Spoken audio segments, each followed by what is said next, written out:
This podcast is for entertainment purposes only and does not substitute for professional medical advice. Please seek a medical professional or healthcare provider if you're seeking any medical advice, diagnosis, or treatment. Thanks, everyone.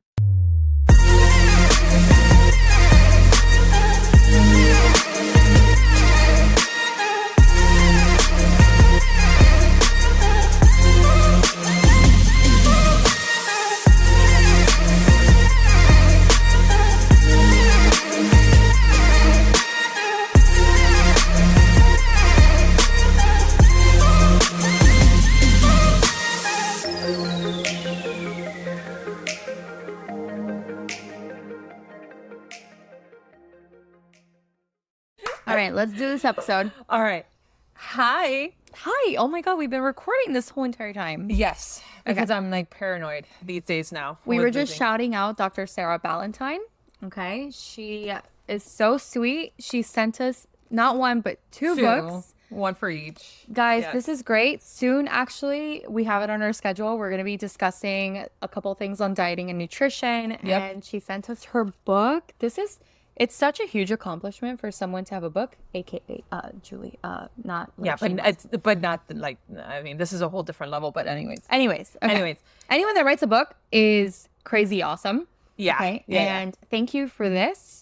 And we can't wait to read it and get more information. Definitely learn. going to include it in that future episode of ours. know. Give it a look. Look her up on Instagram. That's how she reached out to us. That's how we got to know These her. are appendixes. This Amazing. has taken her forever. So thank you so much for this. We really appreciate it. And daily on Threads, she mentions she gives you tips on like nutrition and all that. So give her a look. Definitely check her out. Sarah Ballantyne on Instagram and Threads, because it's a great follow. She's a fantastic follow, definitely. New York Times best-selling author. She's just wonderful. So Honestly, thank you for thinking of us. We love this so much. Thank you. yeah.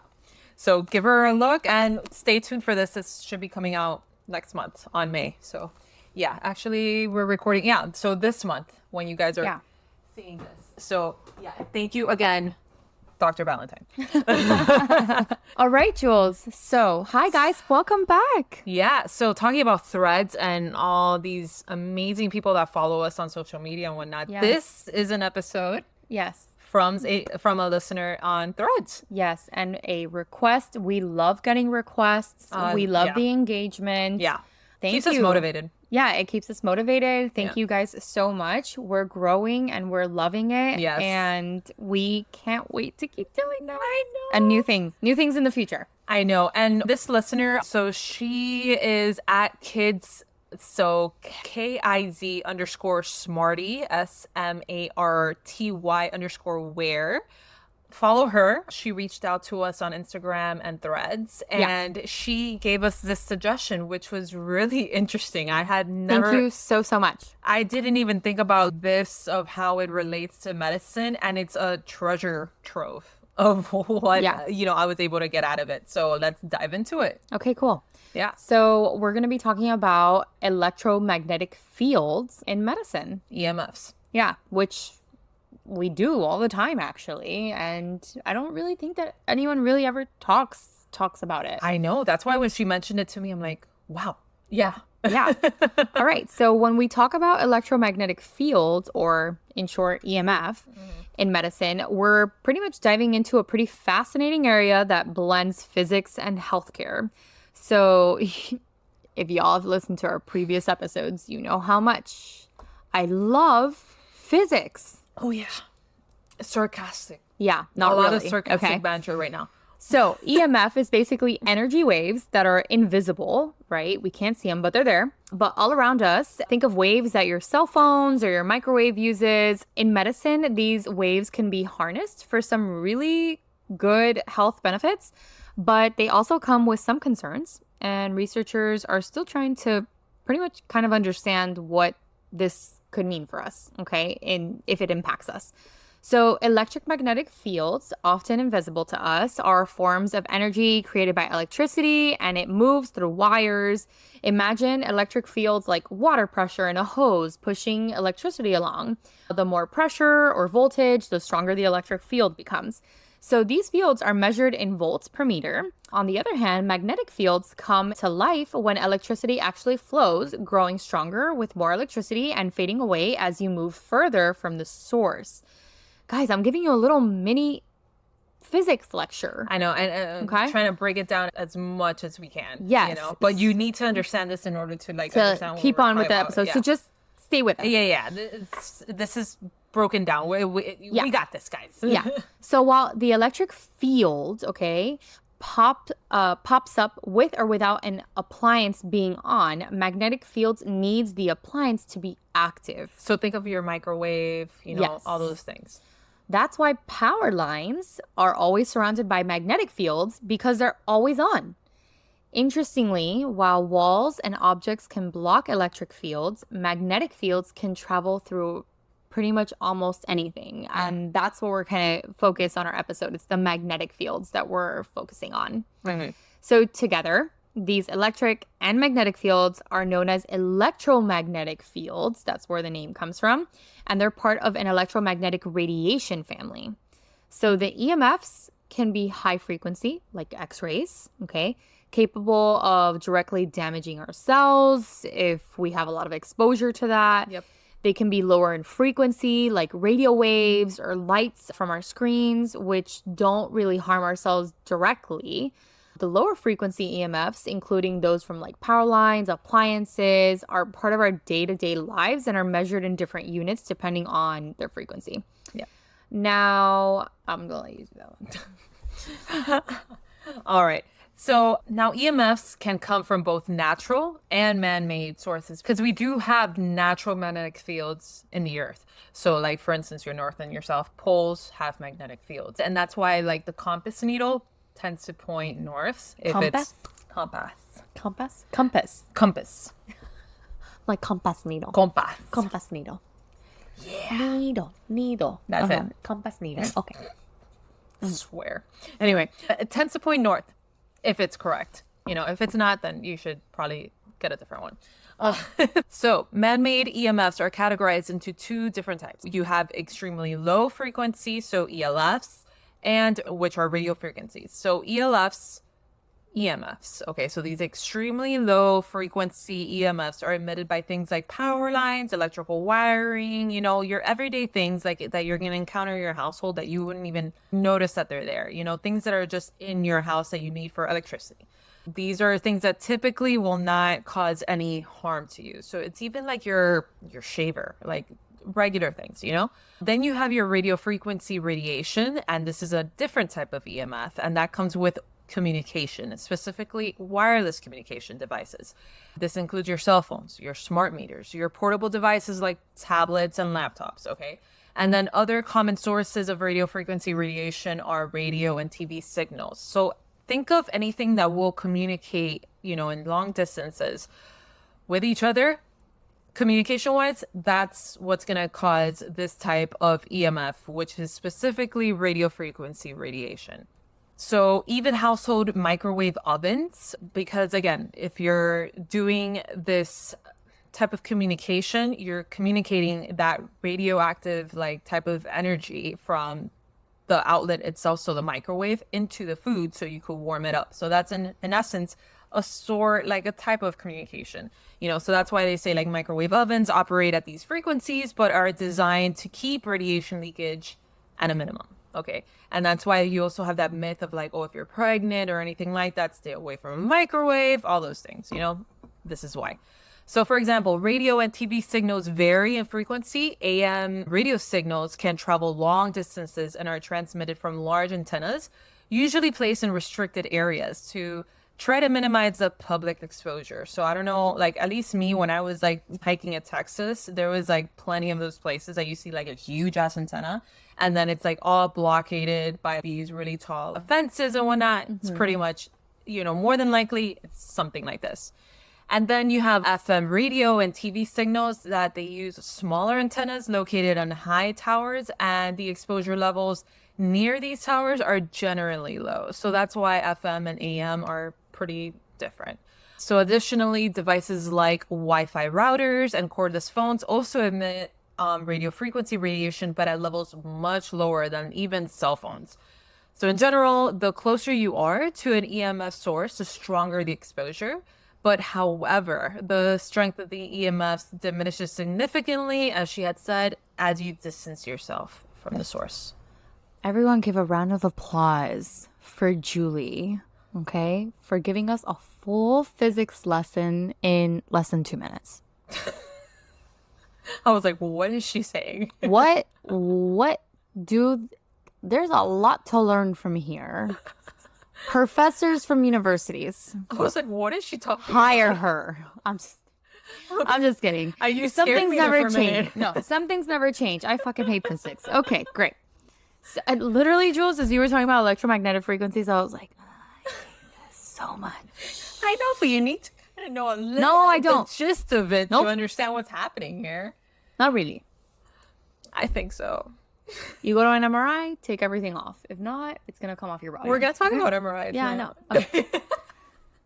All right. So I'm going to talk about visible light spectrum. A little bit more interesting, I will say, than the electromagnetic fields. Mind okay? you, it's like a super small little sliver in the whole spectrum. God, Kiz Smartyware. Why did you have to request this episode? I'm just kidding. I'm kidding. This is actually, it's probably really interesting for a lot of people. So just, God, why? Okay. All right. Visible light spectrum. So the visible light spectrum in an electromagnetic field refers to the range of light that is visible to the human eye. Okay. So this spectrum includes all colors that we can see, from violet to red. In the context of medicine and health, the visible spectrum plays a significant role in various therapeutic and diagnostic applications. So this is where we talk about all those things that we use in imaging to create images and to be able to read them and see what they tell us. Okay. And then even in like UV light, Yes. this falls under that spectrum. And then the infrared falls on the Therapies. other side of the spectrum. So yeah. So lots of therapies and lots of imaging that we use all this physics, okay, to help us in our diagnosis and treatment and management of things. So color therapy or chromotherapy, this is a form of treatment that uses visible spectrum of light to improve physical and mental health. Different colors within the visible spectrum are believed to have different therapeutic properties. For example, blue light is often used to treat seasonal affective disorder. Tune into our episode on which one was it? I think it's anxiety. I think it was part of anxiety. Yeah, I think so. And then it can also help regulate sleep patterns by influencing the production of melatonin, which is the hormone that controls sleep-wake cycles. Tune into our melatonin episode. Yep. All right, so red light, on the other hand, uses red light therapy to promote wound healing, reducing inflammation, and improve skin conditions. I just want to put a photo of us. You have a red light therapy mask. Oh my God, you should have totally just worn it for... Oh my God, I'm going to fall. Oh my God. Red light therapy. Chromotherapy. Part of it. There it is. Okay. Oh my goodness. Look at dude, this is Mario. He hates it. He walks in and he's like, what the fuck are you doing? I'm like, I'm trying to... It doesn't hurt your eyes? It's No. Okay. Okay. It's totally fine. Okay. I'm like, I'm trying to stay young. Oh my goodness. Okay. All right. I need to buy that. Send me the link. So vitamin D synthesis. All right. So YouTube is going to have a blast with this. Yeah, I'm back. Yeah. She's back and normal. Okay. So sunlight, which includes light from the visible spectrum, plays a crucial role in the synthesis of vitamin D in our skin. So while UV light is primarily responsible for this, the overall exposure to natural light, including the visible spectrum, okay, or the visible colors that we see, contributes to our health and supporting our bone health, immune function, and also our mood regulation. Okay. So there's circadian rhythm regulation. Our circadian rhythm, or our internal body clock, is significantly influenced by natural light, including the visible spectrum. Exposure to the natural daylight helps regulate our sleep patterns, mood, and overall health. So, for example, exposure to bright light, especially in the morning, can help synchronize our body's internal clock, which promotes alertness during the day and better sleep at night. So there's a lot, we talk a lot about this with babies and their sleep Yeah. and all of that. Yeah. So we always say when babies are sleeping, it should be a totally dark room. Yep. Okay. Yep. So that when they go to sleep and you just shut off the lights, it is like their body already knows. Okay? Exactly. And that's why they sometimes tell you like a little bit of a life hack, I guess you could call it, that if you need to wake up like early and you don't want to feel like that grogginess and you just want to do it a little bit more naturally, to leave the windows open. And then that will help you because the natural light will come in. That will kind of help you out in that grogginess. Of course, it all depends on where you live and the what lighting time you and all wake that. up. Exactly, all that. But if you wake up at a time that the sun is typically out, Yeah. they say that that's an easier way of like, doing it. All right. So, potential risk and precautions. While the visible spectrum of an electromagnetic field has a lot of benefits, it's important to use light therapy under guidance. Avoid excessive exposure to artificial light sources, especially before bedtime, because it can potentially disrupt your sleep pattern. For instance, if you do blue light from screens, that's why we usually say no screen time before bedtime, because screens can interfere with sleep and also suppress melatonin production, which is just going to affect your sleep pattern. So, all in all, the visible spectrum in electromagnetic field is pretty much very important, integral to various medical and health related applications, from treating skin conditions, like Julie just showed us, and regulating sleep patterns to synthesizing essential vitamins. Understanding how the different colors of light can affect our health and can help us harness these benefits while taking precautions to minimize potential risks. Yep. And I'll put here, if anybody's watching us this specific episode, I'll put here the electromagnetic spectrum, as much as Evie hates it. But it's very interesting to see I hate it. the vast spectrum of it, and then the visible light spectrum. So the little tiny sliver that we are actually able to see with our eyes is like the smallest thing in this whole big spectrum. So if you go from like lower hertz to higher hertz, the lower hertz supposedly, according to ongoing research, and we're going to talk about it as we go down in this episode, the less likelihood you are to encounter bad things, in essence, like in layman terms, like cancers and whatnot. And then the higher you go up in that frequency in hertzes and all that, so you're going to like X-rays, gamma rays, etc., then, you're going into that radiation zone of causing cancers and all those really, really bad things.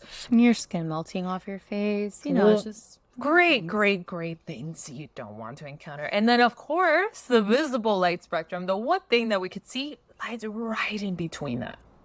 Literally, right. It's like it's so border. tiny. Yeah. Tiny. And it's like just that one line Sliver. that separates like the good and the bad. And that's what we're able to see. Yeah. So it's pretty interesting. And I'll put it up right here if you are watching on YouTube. So how EMF is used in medicine. First off, EMF had some great uses in medical treatments and diagnostics. So for example, like I had briefly mentioned, in cancer treatment, it's not only about zapping the body with high energy, but using specific levels of EMF to potentially slow down or even stop the growth of cancer cells. So it's also being looked at to help improve the effectiveness of existing treatments like chemotherapy. Like she had briefly mentioned, it also helps out with healing and regeneration. So there's also exciting research on how EMF can help heal wounds faster and even regenerate tissue. And that would be incredible, especially for the aging aspect of medicine. So one way they use this energy is called pulsed electromagnetic field therapy. So PEMF. Imagine your body as a battery that sometimes needs a little bit of an extra charge to fix what's broken, right? So PEMF sends little zaps of energy that you can't feel into your body to give your cells that extra charge that they need so they could start fixing themselves. It's like giving your body like a tiny jump start to help it heal, like for cars. Yeah. So PEMF can do a lot of good things. For example, for pain, it's a natural painkiller that can help with sudden or long-lasting pain by helping your body make its own feel-good chemicals, like we had talked about in previous episodes, like dopamine, serotonin, etc. And by turning down the volume on pain signals. So for bones and muscles, if you have a broken bone that's not healing well, or you're dealing with a lot of pain from a condition like arthritis, PEMF can help your bones and muscles repair themselves. And I actually saw this happen in real life with Mario when he broke one of his metatarsals. I didn't know you broke one. Yeah, he broke a metatarsal back in San Antonio a few years ago. He stepped on a Lego. Okay, great. Of course. Of course. Thanks, MR. Exactly. And then he just landed the wrong way.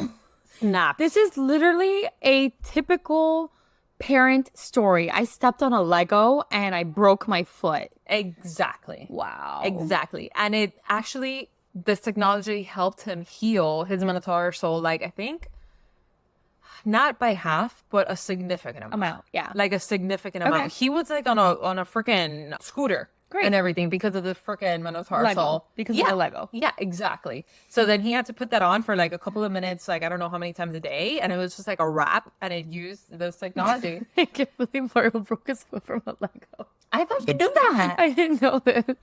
Dude, This is so funny. He's very touchy about it. Yeah, I was gonna say. Very touchy I about just that imagine injury. because I just saw Mario at Disney Springs Yeah. in the Lego store, so Yeah. now he's probably like, I fucking hate this. 100%. But he goes for his son. Mind you, he's broken like actual fingers and all that stuff, like freaking rolling around doing like jujitsu and shit like that. But never has he been as pissed off as when he broke it because of a fucking Lego. Which I get. I get it. That's gotta be like, yeah. I couldn't even believe it when it happened. If I'm any like, of our listeners have a Lego story, Yeah. please just let us Sympathize. know. Yeah. sympathize know. and let us know because I didn't even believe it. I'm like, there's no way. You probably strained it or you jammed it. Yeah, whatever. no fracture. Total fracture. He got an X-ray. It was a total fracture. I'm like, God damn Oh my it. god. Yeah.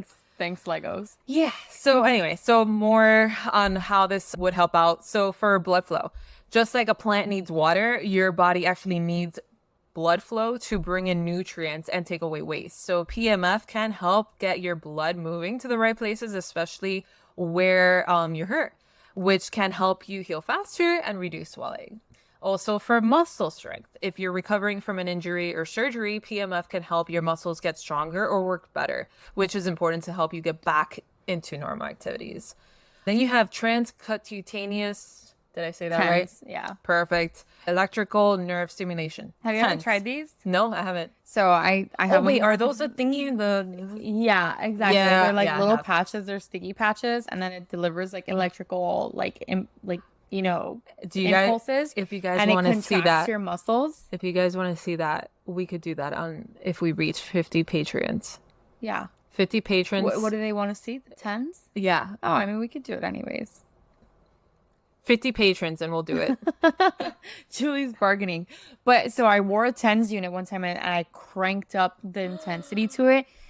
Jules, I swear to God, my muscle was like, I'm sure. yeah, it works. It works for sure. Jesus Christ. Okay, Which so is insane to me how we can Right? electrically like force my muscle to contract. well, we're just electrical. Yeah, We really, really are. Like, we're electrical. I know.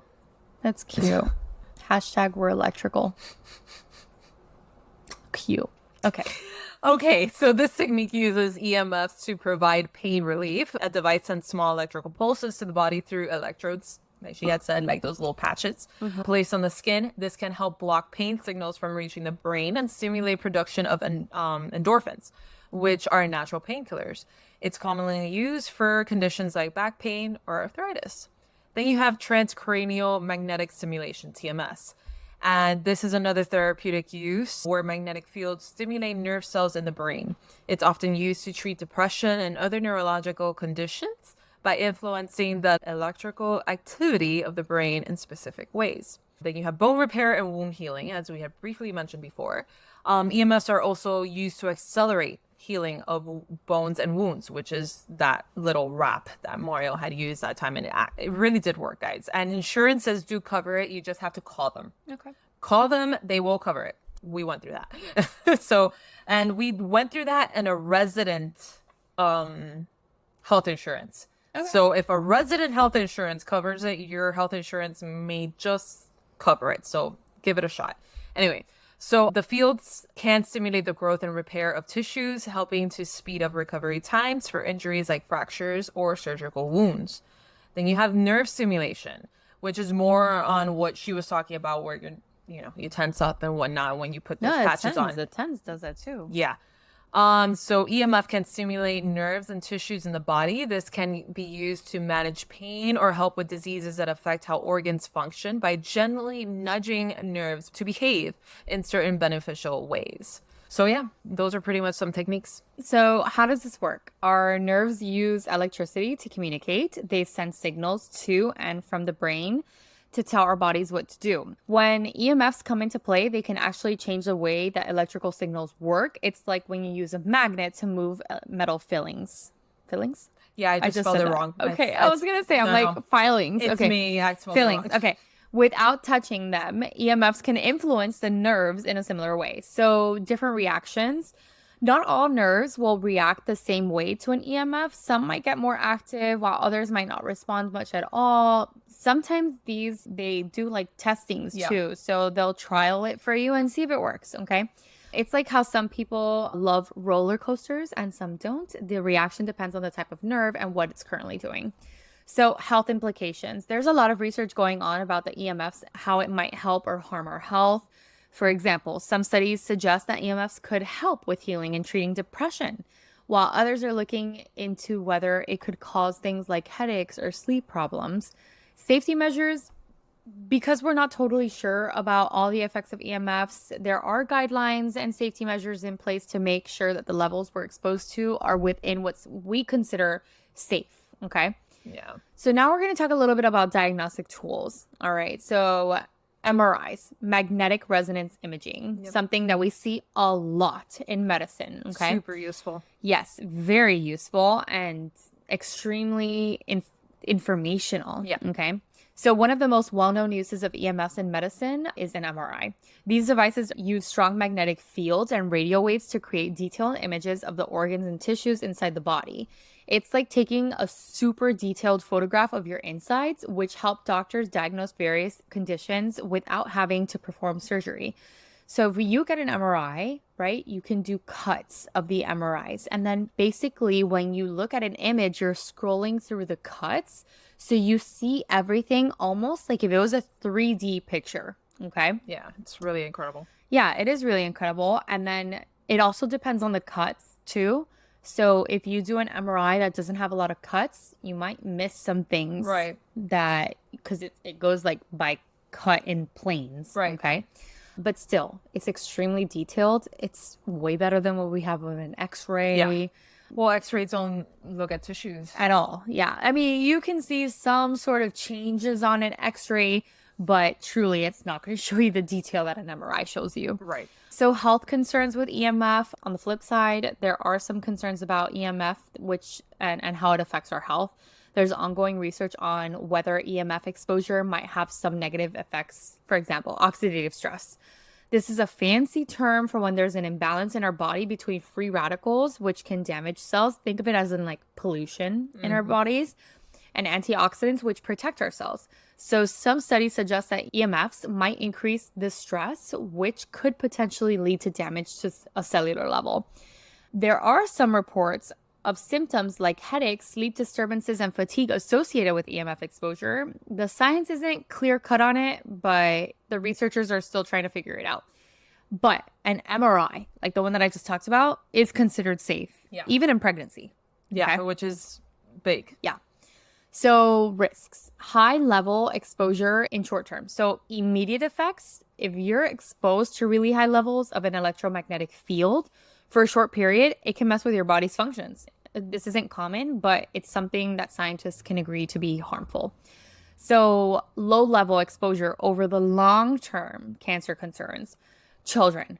Research has been conducted to determine if there's a link between non-ionizing electromagnetic fields, EMFs, in cancer risk in children, particularly leukemia and brain tumors. While some early studies suggest that possible connection between living near power lines and childhood leukemias, more recent research has produced mixed results. Most studies have not found a significant association, except in rare cases of very high magnetic field exposures in homes, which is uncommon. So we're talking about that lower frequency in the EMF. When you're looking at the EMF spectrum, we're talking in specific in this portion about that lower hertz, but for a long period of time. Yeah. And So there's people that measure it. Exactly. All right. So a few polled analysis have indicated a slight increase in leukemia risk for children with the highest EMF exposures, but these cases are rare and the results are not really that conclusive. The exact relationship between EMF exposure and increased leukemia risk is still really not clear. Household electrical appliances do emit higher magnetic fields than power lines, but because they are used for short periods and exposure decreases with distance, they are not consistently linked to an increased risk of childhood leukemias. Wi-Fi, commonly used in schools, have been extensively studied by the UK Health Protection Agency, which found exposure levels are well below the maximum recommended limits. Yeah. So high-quality studies have not shown any biological effects of Wi-Fi exposure. Good, because I live on Wi-Fi. Yeah, I think we all do these days. So few studies have looked at cancer risks in children living near cell phone base stations, and none have found an increased risk of pediatric tumors. Research into whether parental exposure to high levels of magnetic fields before conception or during pregnancy affects the risk of cancer in their children has been inconsistent and really inconclusive. And I can imagine that study is super hard to follow. Yeah. Lastly, studies on whether magnetic field exposures affects the prognosis or basically the long-term results or survival with children with leukemia has also been inconsistent. So a large analysis involving data from several countries found that there was no link between EMF exposure and survival for relapse risk in children in acute lymphoid leukemia, so ALL, which is one of the most common causes of leukemia in kids. Yeah. So she went over children, obviously. Now adults. So for people at home, the majority of studies have not found a connection between the low-level EMFs that come from household electricity and breast cancer, because breast cancer is one of the really well-known ones for adults, at least. There have been a few studies that suggested there might be a link, but only one of these studies had results that were statistically significant.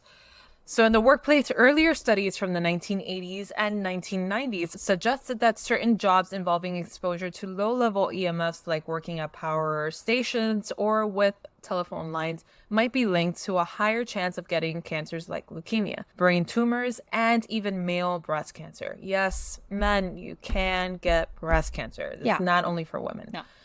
So, however, these studies mostly use job titles to estimate EMF exposure, which is obviously not very precise. So most recent research, which has used better methods to measure actual EMF exposure, generally hasn't found an increased risk of these cancers among workers. For people who work with radiofrequency radiation, like radar or microwave technology, the research is limited. One large study of U.S. Navy workers didn't find a higher rate of brain tumors in those likely exposed to radar, but there was an increase in a type of leukemia among certain electronic technicians. Other studies have hinted a possible increased risk of brain cancer in people who work with radiofrequency or microwave emitting equipment, but these findings aren't consistent. For example, electrical utility workers and employees at wireless communication product manufacturers didn't show higher rates of brain tumors or leukemia compared to the general population. And a study of British police officers also found no link between radiofrequency EMF exposure from their radios and cancer risk. So overall, the current right now, evidence doesn't suggest, strongly support the idea the exposure of non-ionizing, so the lower hertz in that frequency, in that whole EMF spectrum of EMS, whether at home or at work, increases the risk of cancer, at least not right now, okay?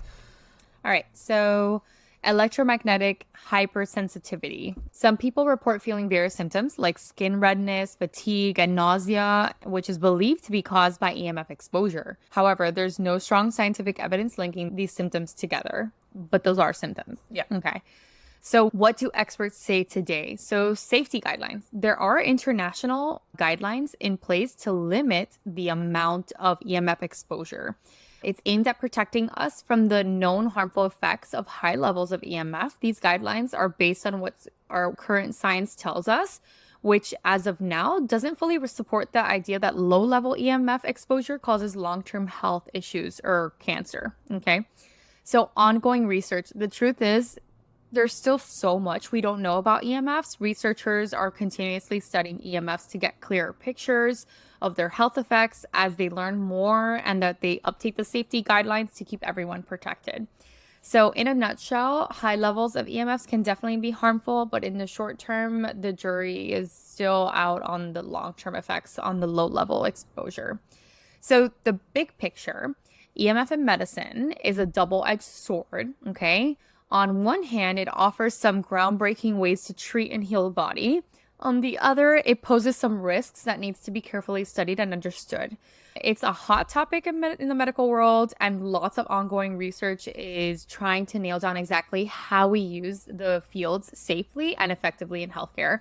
And it can definitely be groundbreaking in the future too if we kind of get a handle on it. Exactly. So currently we are using it for good things like, treating cancers and whatnot, but they're just exactly as we had said, it's a double-edged sword. It could treat cancers, but it could actually maybe even cause certain cancers, but the jury's still out on that. A lot of more research has to go into it.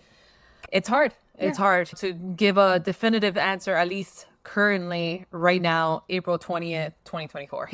Yeah, but still super interesting. Super interesting because there's definitely a lot of its uses in the medical world as of today. Yeah. So, and I'm sure that as technology progresses, there's going to be even more, So thank you so much, Threads, for following up with us. Yeah. Suggesting this. And suggesting it. Please keep the suggestions coming on. We love researching all of these things. Absolutely. We love engaging with you guys and following up with you guys. We have, of course, a never ending list of things that we want to touch upon, research, and but we make do content on. prioritize the suggestions. Exactly. As soon as you guys give us a suggestion, we put it all the way to the top of the list. So whatever it is that you want to hear, see, whatever, let us know and we will prioritize it. And keep doing everything you guys are doing. Check out our Patreon, patreon.com/Funny Medicine Podcast helps support us. And we have a ton of really awesome episodes in there too that are exclusive for those of you that subscribe to it. And then, of course, follow us on all forms of social media. Twitter, Instagram, Meta, Facebook, Threads, because that's our favorite right now. Anybody and everywhere. We'll see you there, and we'll see you on the next one. Bye, everyone. Bye. Like, comment, review us on all streaming platforms, Spotify, Apple Music, Amazon Music, etc. Check us out on Instagram and TikTok at Funny Medicine Podcast. Our Gmail is funnymedicine305@gmail.com. And remember, we are not diagnosing you. Definitely not, just funny stuff. See you later, guys.